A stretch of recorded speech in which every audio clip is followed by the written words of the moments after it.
odayaasha iyo waxgaradka gobolka Sool ayaa maanta shir jiraad ku qabteen gudaha magaalada Laascanood waxay taageero buuxda u muujiyeen murashaxa madaxweyne ku-xigeenka Puntland Cabdullaahi Cali Xirsi Timcadde ahna wasiirkii hore ee arrimaha gudaha dawladaha hoose iyo horumarinta reer miyiga Puntland oo kamid ah xilligan murashaxiinta u tartamaya jagada madaxweyne ku-xigeenka Puntland dhanka kalena waxgaradka cuqaasha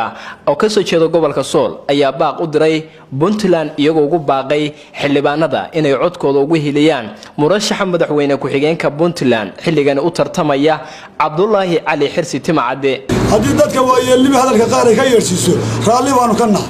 wixii saxan baanu ka qaadanaynaa wixii khaldanna waxa weeye loo qaban maayo laakiin waxaanu cadaynaynaa taageeradayada iyo midnimadayada iyo ku talagalka iyagu iyo cidda aan maanta noo sharaxan inuu yahay ninka la yiraahdo Timcadde nin baa noo sharaxan anaga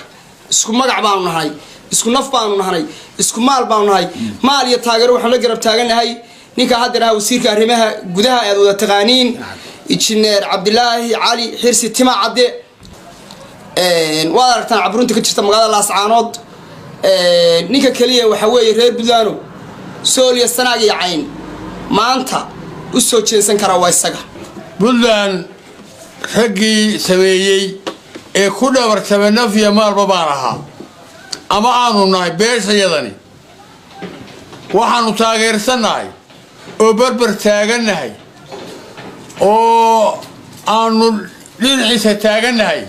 Cabdullaahi Cali Xirsi Timcadde oo u sharaxan madaxweyne ku-xigeen dhulbaantana waxaanu wariyeen maanta isugu imanin beesha maanta jagada ayayna isugu iman hawdna waa qabtay nugaana way qabatay maanta annaga iskale waxaana loogu yimaada waa maag iyo arkiwa reer Puntland waa la yaqaanaa jidka dheer ilaa iyo og ilaa iyo Cayna waqtiga kala reerkana jira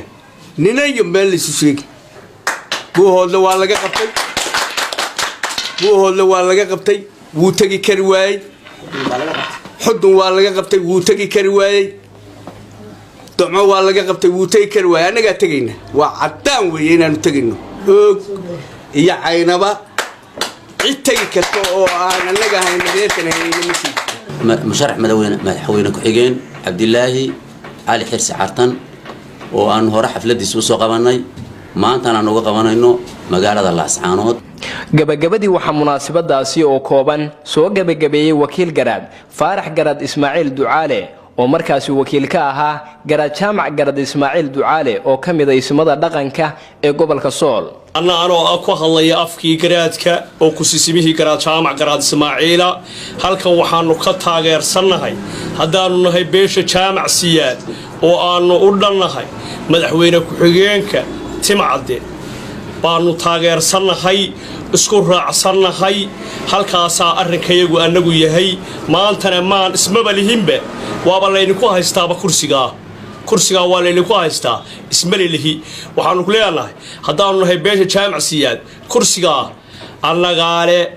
cidna ka daba fadhiisan mayno waxgaradkeena waanu ku dhannahay kuwa garawa joogaana waa nagu raacsan yihiin annana waanu dhamaynay